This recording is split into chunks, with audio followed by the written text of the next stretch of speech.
ada yang bilang pembagian harta, ada harta yang diturunkan.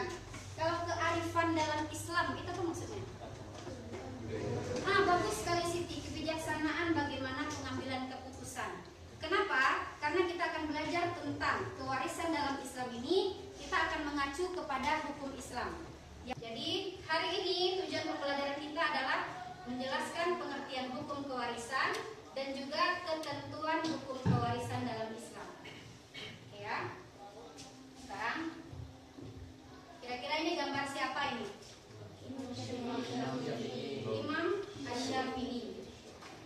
Apa kalimat motivasi yang disampaikan oleh Imam Syafi'i di depan? Kamu tidak sanggup menahan gelapnya derajat, maka kamu harus sanggup menahan gelapnya kebodohan. Kata Imam Asy-Syafi'i, jika kamu tidak sanggup menahan letihnya atau lelahnya dalam belajar, maka kamu harus menanggung pedihnya kebodohan. Artinya dalam belajar itu pasti ada lelah atau tidak? Ada lelah. Sekarang kita lihat dulu ke belakang bagaimana cara seorang Imam Asy-Syafi'i dalam belajar. Coba lihat motivasi yang kedua, apa kata Imam Asy-Syafi'i? Barang siapa yang ingin sukses dalam menuntut ilmu, maka ia harus bersabar seperti sabarnya seekor unta dan bertekun seperti tekunnya matahari menyinari bumi. Wah, itu berat ya. Kata Imam Asy-Syafi'i, barang siapa yang ingin sukses dalam menuntut ilmu, maka dia harus sabar seperti sabarnya siapa? Seekor unta. Kemudian harus tekun seperti tekunnya siapa? Matahari menyinari bumi. Coba Ananda dengarkan kisah bagaimana Imam Asy-Syafi'i ini dalam menuntut ilmu. Beliau ini adalah orang yang hidupnya tidak lagi sederhana tapi sudah di bawah garis kemiskinan. Tetapi beliau memiliki semangat belajar yang sangat tinggi. Ketika beliau pergi mendengar ada orang sedang melakukan majelis ilmu, dia akan datang. Saking miskinnya dia tidak punya alat tulis apapun. Dia tidak punya alat untuk bagaimana mengikat ilmunya tadi itu. Kalau kita sekarang sudah ada semuanya, pena punya? Kertas ada? Imam Asy-Syafi'i tidak. Lalu bagaimana dia belajar? Setiap apa yang diucapkan oleh seorang guru langsung dia hafalkan dan dia masukkan ke dalam kepalanya. Bahkan beberapa kali agar dia bisa mengingat apa yang disampaikan oleh gurunya, dia ambil air liurnya, dia tuliskan ke tangannya supaya dia ingat. Tidak punya beliau buku, tapi beliau orangnya sangat sabar. Selain Allah berikan beliau otak yang sangat cerdas, tapi dengan kecerdasannya beliau tidak jumawa. Kan ada orang kadang kalah, ini gampang, semalam juga bisa nampak, tapi ini tidak. Imam Asy-Syafi'i itu dia tekun. Kenapa kata Imam Asy-Syafi'i harus bersabar seperti sabarnya unta? Afala yang duruna ilal ibili kaifa khuliqat. Nah, kata Allah memberikan permisalan bagaimana seekor unta itu diciptakan. Unta itu punya apa yang di punggungnya namanya? Punya punuk. Punuknya itu tujuannya untuk menyimpan cadangan air. Namanya padang pasir, air bisakah ditemukan dimanapun? Tidak. Tetapi unta adalah hewan yang tidak mudah mengeluh. Meskipun tidak punya air, dia akan tetap memberikan tunggangan kepada tuannya tadi ini. Dia mengambil sedikit tapi memberikan manfaat yang banyak. Itulah yang harus kita teladani Ananda. Kalau misalnya, Bu, saya orangnya kan tidak sepikar Imam Asy-Syafi'i, tapi minimal kita harus meneladani ketekunan atau kesabaran.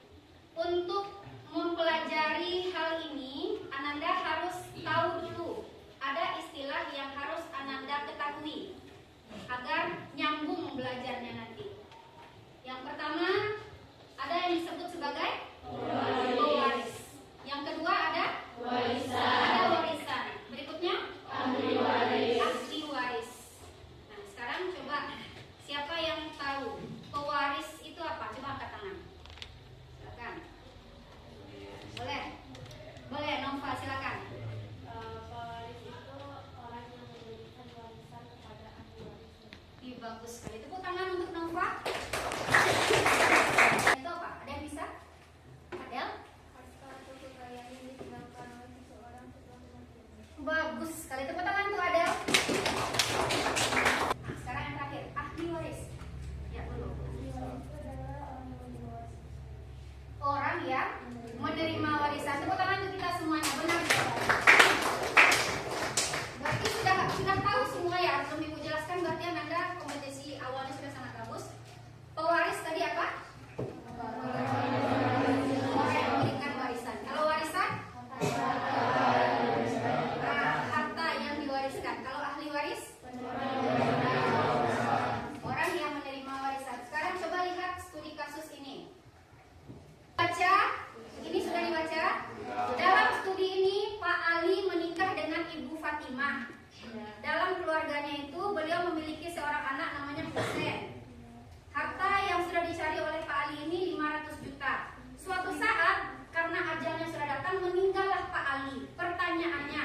Siapakah pewaris? Ali. Pak Ali. Apa warisannya? 500 juta. Siapa yang menjadi ahli waris? Jawaban yang benar adalah ahli waris itu adalah orang yang menerima warisan yang sesuai dengan ketentuan yang telah ada baik dalam Al-Quran maupun hadis. Maka dalam Al-Quran dan hadis, istri maupun anak adalah ahli waris. Dalam kasus ini siapa ahli warisnya? Ibu Fatimah. Sekarang kita akan belajar dengan teknologi. Kita akan menggunakan paperless, artinya mengurangi tulisan yang ada di kertas. Nah, ini situsnya. Bitli Kewarisan Islam. Cukup yang di atas saja Anda tulis.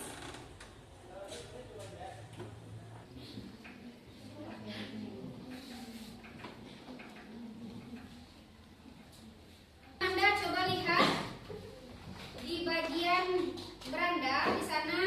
Kalau di HP nanti tampilannya akan ada garis 3 di sudut paling kiri. Sudah ketemu? Sesudah beranda itu ada apa tulisan di bawahnya? Materi pelajaran. Ananda silahkan dibuka materi pelajarannya. Kemudian lihat di sana. Ananda bisa membaca materi pelajaran, atau kalau Ananda bukan orang yang visual, Ananda maunya audio, Ananda bisa nanti menonton videonya. Ada di sana, bisa diklik. Di sana sedang jalan ya.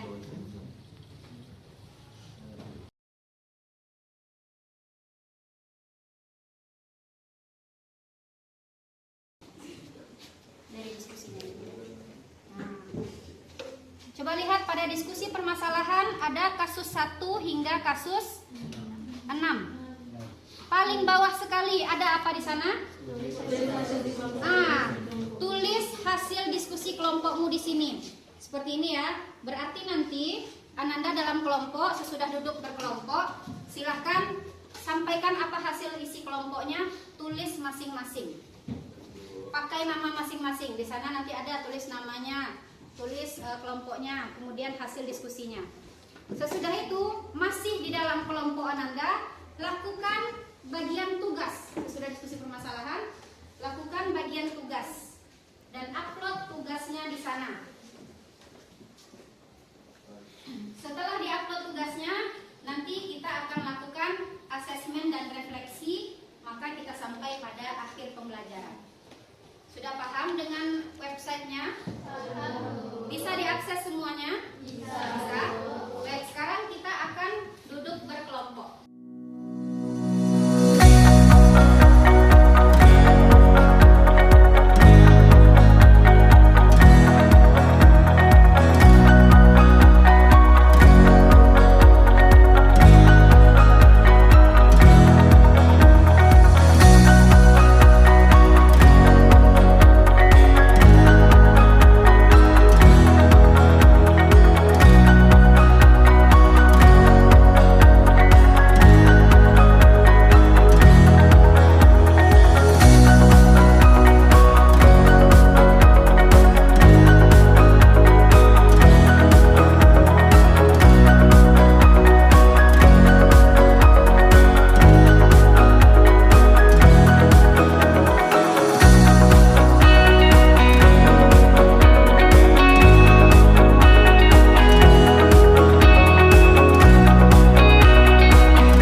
penyalahgunaan harta.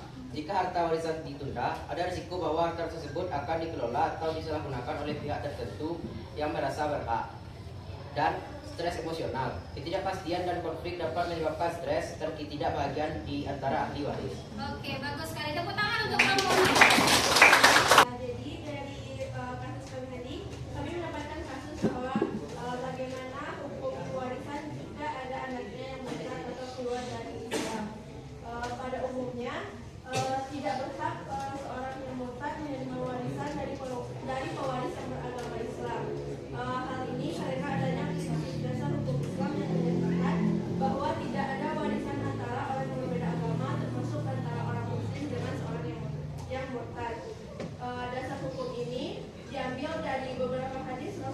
yang menyatakan seseorang muslim tidak mewarisi dari orang kafir dan orang kafir tidak mewarisi dari seorang muslim. Hadis riwayat Bukhari dan Muslim.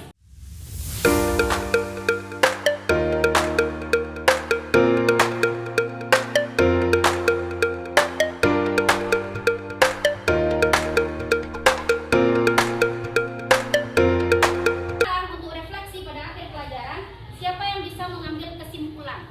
Secara keseluruhan, menurut Naufal, hukum warisan dalam Islam adalah sesuatu sistem yang mengatur pembagian harta peninggalan seorang muslim kepada ahli waris yang berhak. Sistem ini bertujuan untuk menjaga silaturahmi, melindungi hak setiap ahli waris, menjaga keseimbangan sosial. Hari ini kita membahas dua tujuan pembelajaran, bagaimana definisi kewarisan dan bagaimana ketentuan kewarisan dalam Islam. Ya, ada dua tujuan pembelajaran yang sudah kita pelajari. Maka dari semua kasus yang sudah Ananda dapatkan tadi, ada yang dapat penangguhan harta warisan, ada yang mendapatkan merasa tidak adil ketika warisan laki-laki lebih banyak dari perempuan dan lain-lainnya. Sebenarnya dalam Islam atau moderasi beragama, kewarisan ini mengajarkan kita untuk bertawasud atau berada di tengah-tengah agar kita tidak terlalu boros, tidak menjadi orang yang rakus, atau orang yang terlalu suka mengeluarkan harta tanpa tahu ketentuannya yang pasti.